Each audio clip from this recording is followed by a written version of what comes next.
Hello, I'm Dave Blum, Research Librarian at the Moravian Music Foundation. The years 1750 to 1830 are generally recognized as the golden age of Moravian music.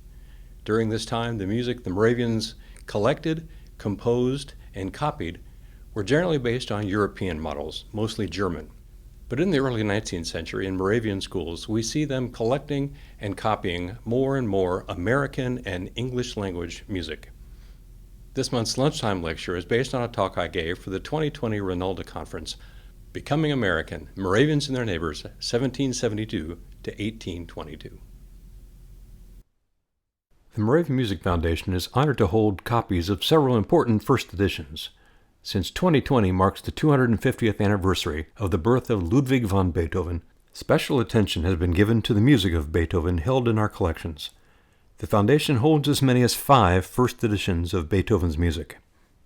One of those first editions is his 6th symphony, known as the Pastoral Symphony, which was published in Leipzig, Germany by Breitkopf and Hertel in 1809. We'll be hearing more about Beethoven, and specifically about his 6th symphony, in December.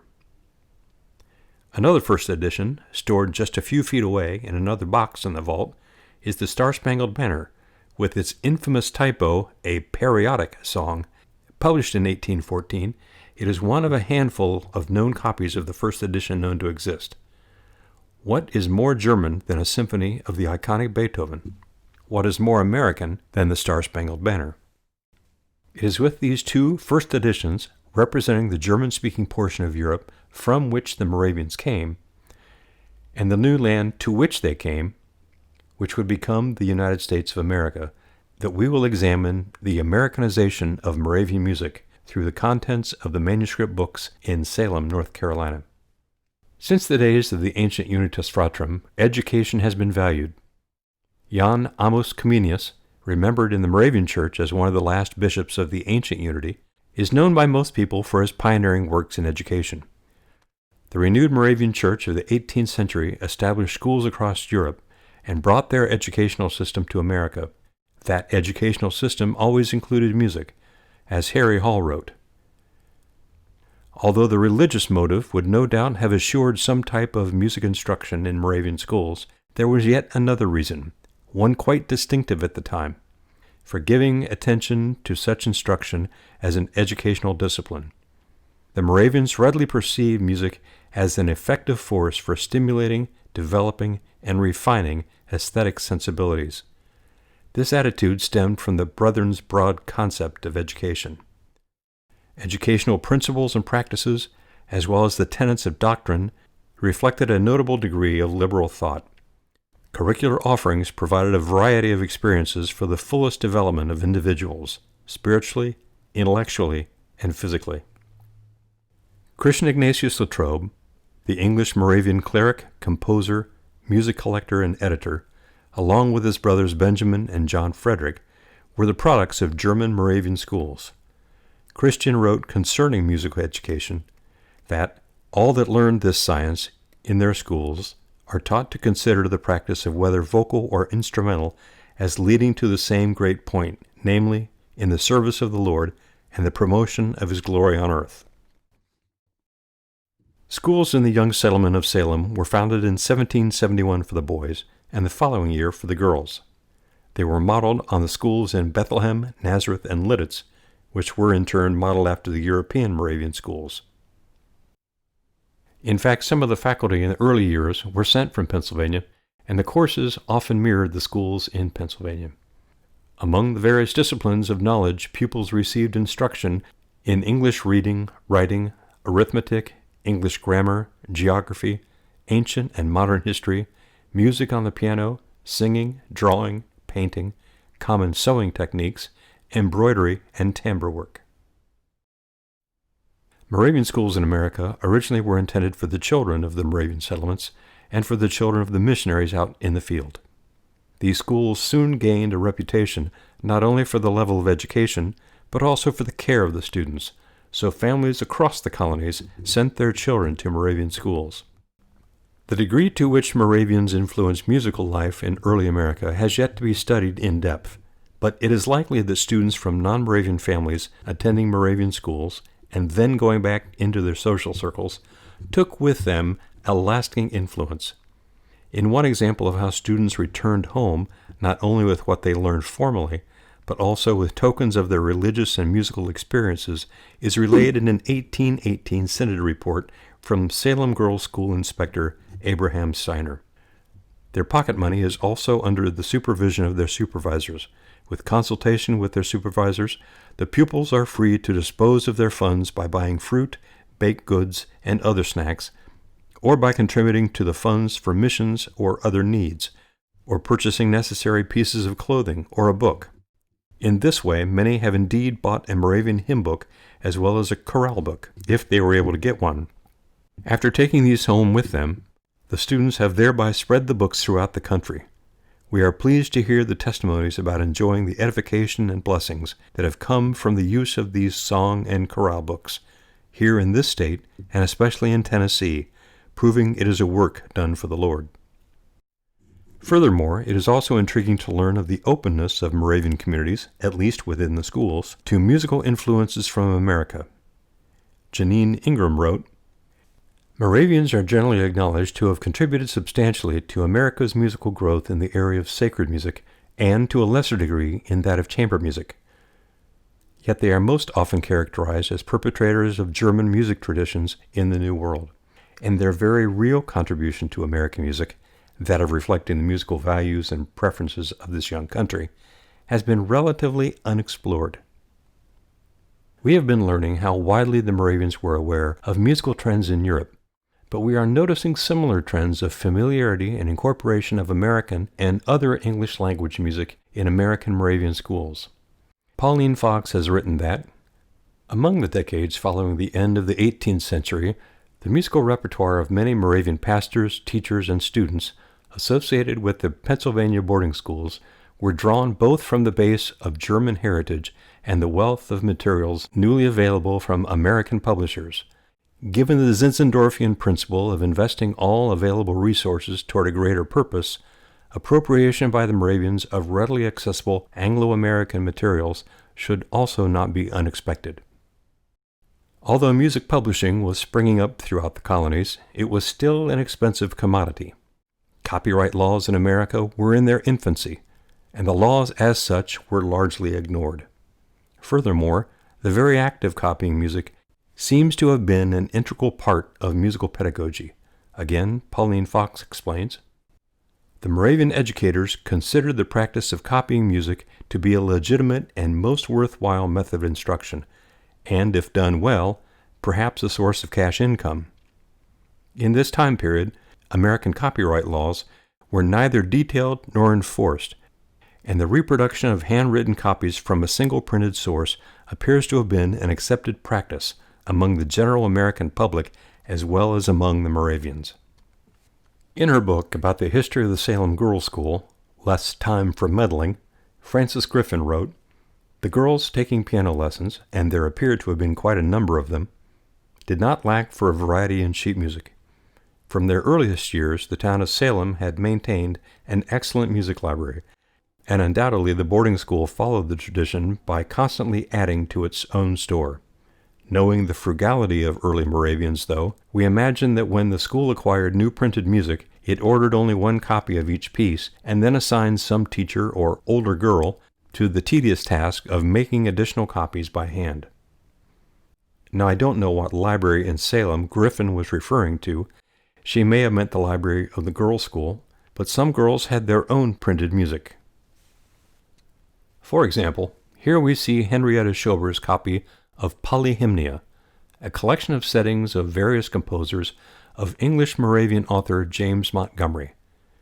We remember him best today as the author of hymns such as Hail to the Lord's Anointed, Go to Dark Gethsemane, and the Christmas carol Angels from the Realms of Glory.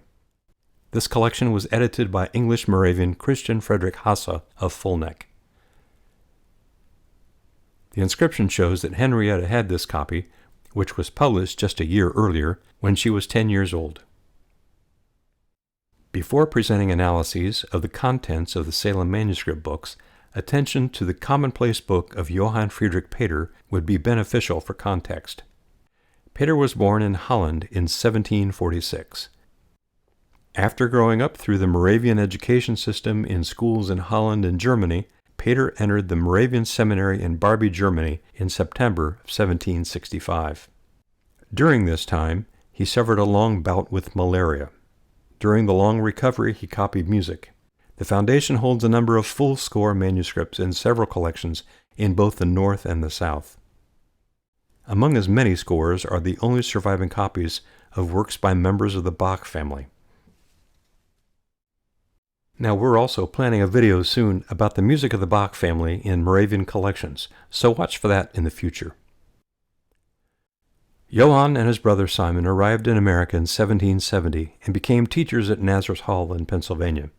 Subsequent assignments for J.F. Pater included Bethlehem and Lidditz, Salem, North Carolina from 1780 to 1790, Grayson, Maryland for a short-term interim period, September 1790 to April 91, Hope, New Jersey, Donegal near Lancaster, Pennsylvania, and then back to Bethlehem, where he died in 1813.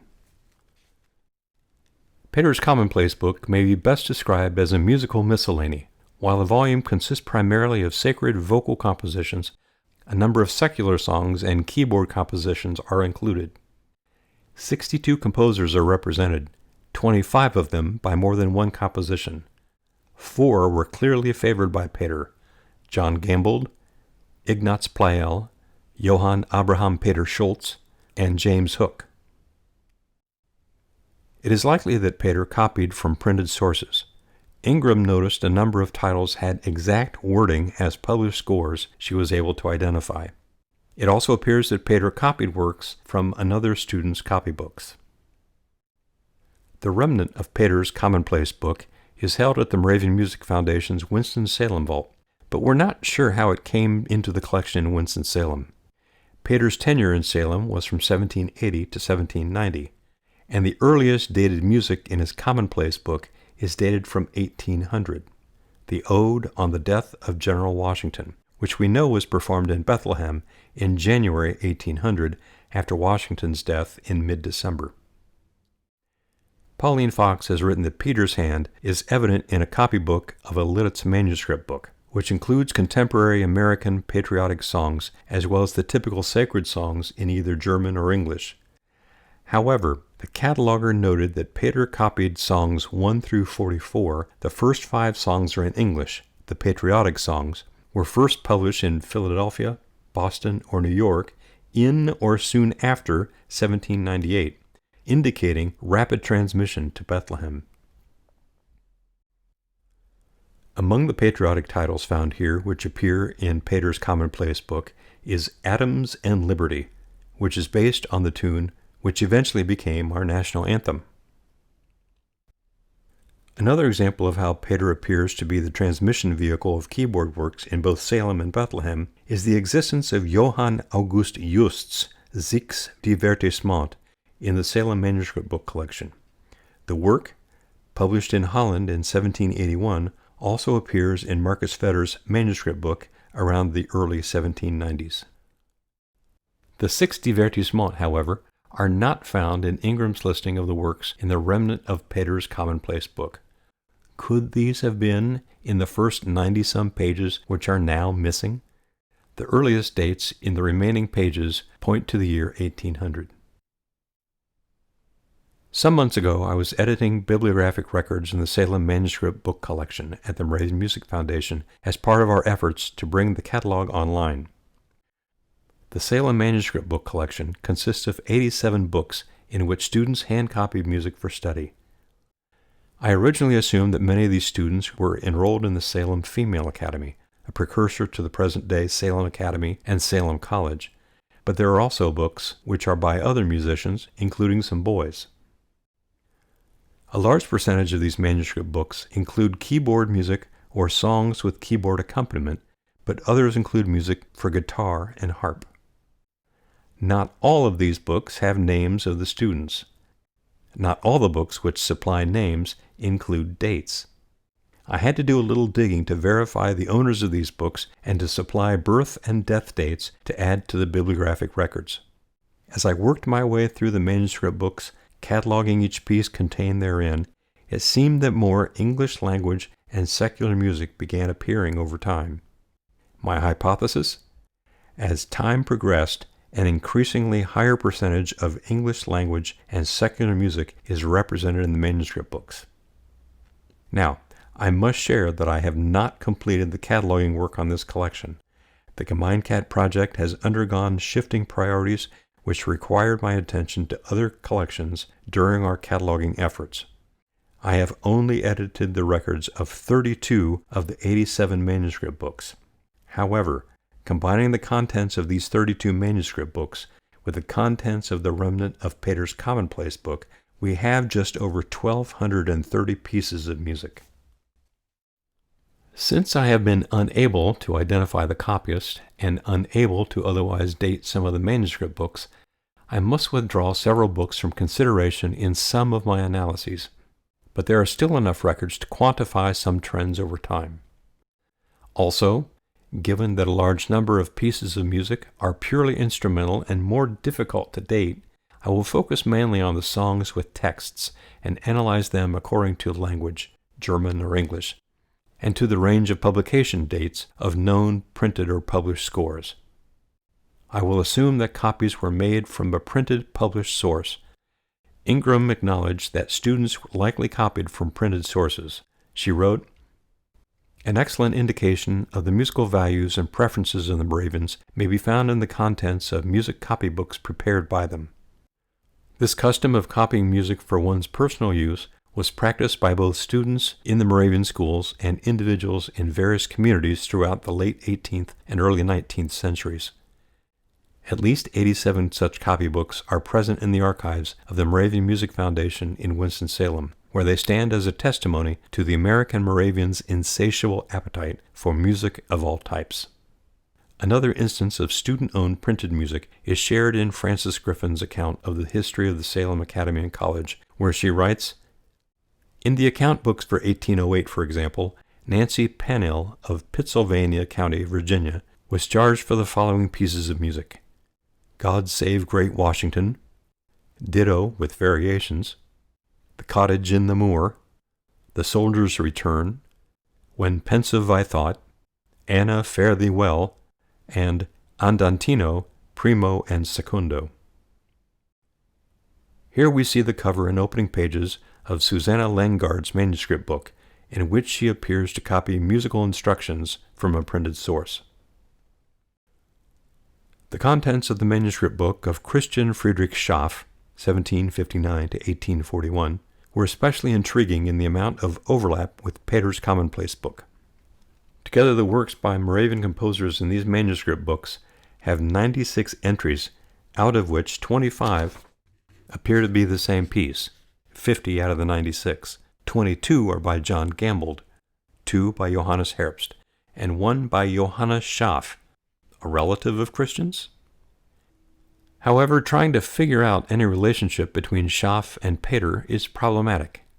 Schaff did not arrive in America until 1795, 5 years after Pater left Salem. Schaff served in Grayson, Maryland soon after his arrival. Pater also served in Grayson after leaving Salem, but it was a short interim period which concluded in the spring of 1791.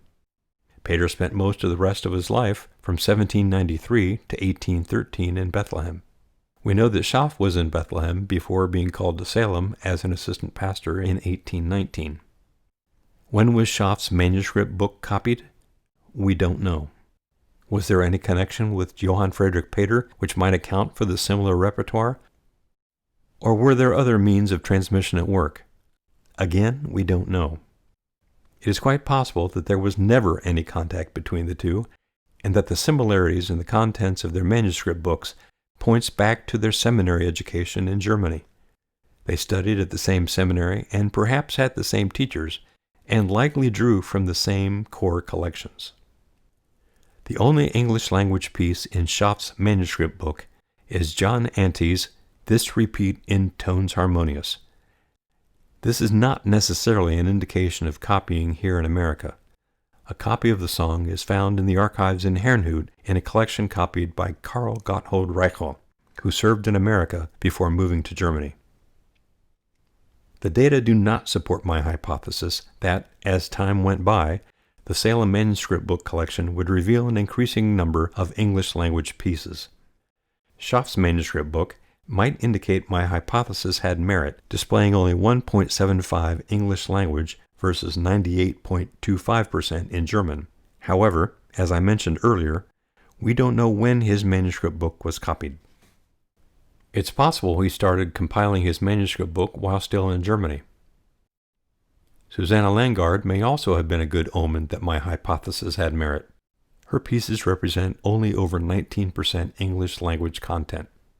However, German language pieces in her collection are also just over 19%. Because of the high number of instrumental pieces, 61.4%, the true ratio of English to German is only 1:1. Polly Steiner, estimated date of manuscript book 1800 to 1810, might represent the quantum leap forward in English language content with 66%, but with 20 instrumental pieces, 29%, the German language items make up a mere 2.9%. It also includes one French language item, but I disregarded this as an outlier. Johann Friedrich Peter himself throws a stick in the spokes of my hypothesis with under a third, 32.7% English content. Another anonymous manuscript book, dated 1809, further proves to be a monkey wrench in the works with 34.28%. And then Christopher Meinecke, 1782 to 1850, with a surprisingly late manuscript book date of 1830, comes in at only 16.67% English language.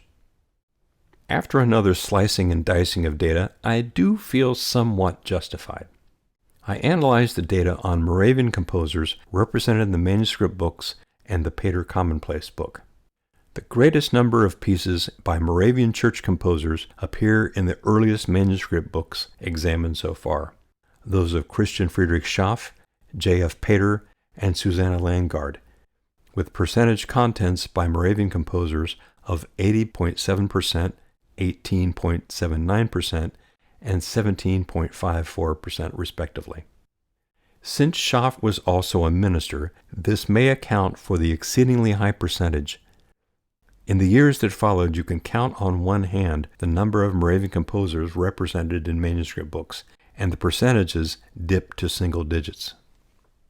Furthermore, in the later years, Moravian composers are represented by music that could be regarded more as parlor or salon music, such as Carl Anton von Vleck's song, The Hope, the Star, the Voice, which is featured on our 2-CD set, A Loving Home's a Happy Home.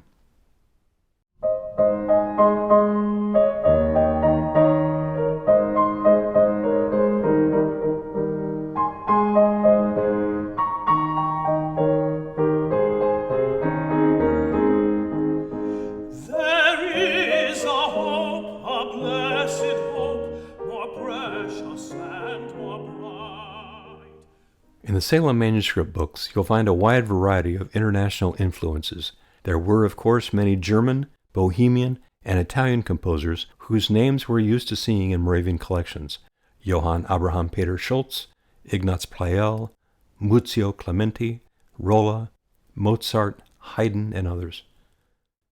Here are some quick views of some American composers, as well as a few lesser-known names. I was surprised at the small number of names of American composers one might expect to see. Only one by William Billings, 3 by Benjamin Carr, 1 by Stephen Foster. Lowell Mason's Watchmen Tell Us of the Night is his only work, but it appears in 3 manuscript books. Alexander Reinagel is represented with 3 pieces. Born in Scotland the same year as Mozart, the 7-year-old Reinagel met Mozart on a trip to London. In 1786, he moved to America, where he spent most of his life in Philadelphia and New York City as organist, composer, and theater musician. Reinagel is represented in Peter's Commonplace book with his Federal March, and by 2 songs in Polly Steiner's manuscript book. A number of pieces in the manuscript books are by English, Irish, and Scottish composers, some of whom came to the United States, but certainly not all. Knighted in 1842, Sir Henry Rowley Bishop was an English composer whose operas and dramatic works were performed in many of the leading theatres in London, such as the Royal Opera House, Drury Lane, and Covent Garden. His song Home Sweet Home is adapted from American actor and dramatist John Howard Payne's 1823 opera Clary, or The Maid of Milan. Bishop composed the melody and later relaunched it. James Hook was an English composer and organist, often called upon to play on newly installed organs in London and surrounding areas. He would often perform his own works in these recitals. Besides being known as an organist, he taught and composed operettas and other musical entertainments from which his songs were excerpted and published. More than a dozen of Hook's works are found in 5 of the Salem Manuscript books, but 10 are in Pater's Commonplace book. Janine Ingram wrote, Johann Friedrich Pater's obvious regard for the music of James Hook, an English organist and prodigious composer of secular songs, is somewhat unexpected. However, within his Commonplace book, Pater included 9 well-known songs by Hook, as well as a set of 6 variations for piano on Hook's Hush Every Breeze. Clearly, Pater found the melodies of James Hook to be appealing and potentially useful to him. Although there are only 4 pieces by Harriet Abrams, I mention her because she represents a woman composer, something quite unique for that time, and 3 of the occurrences are in manuscript books of 2 girls. Abrams was an English singer who became famous for singing Handel arias. She, in fact, was a featured soloist at the Handel Memorial Performance at Westminster Abbey of 1784 and subsequent Handel festivals for several years following. Her vocal artistry was praised by music historian Charles Burney.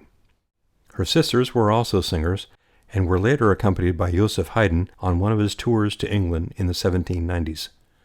She studied voice, music theory, and composition with Thomas Arne.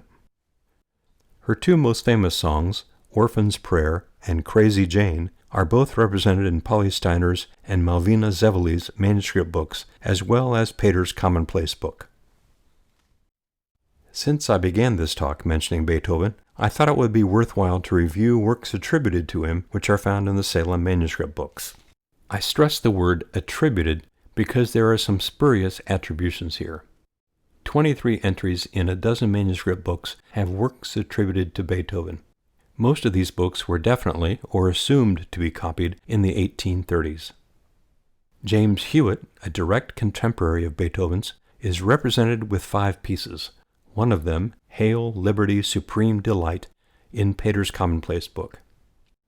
In 1792, the same year that Beethoven moved from Bonn to Vienna to study with Haydn, Hewitt moved to the United States from England at the age of 22, where he spent most of his career as conductor, composer, and music publisher, moving back and forth between Boston and New York City. His son, John Hill Hewitt, is also represented in the collection.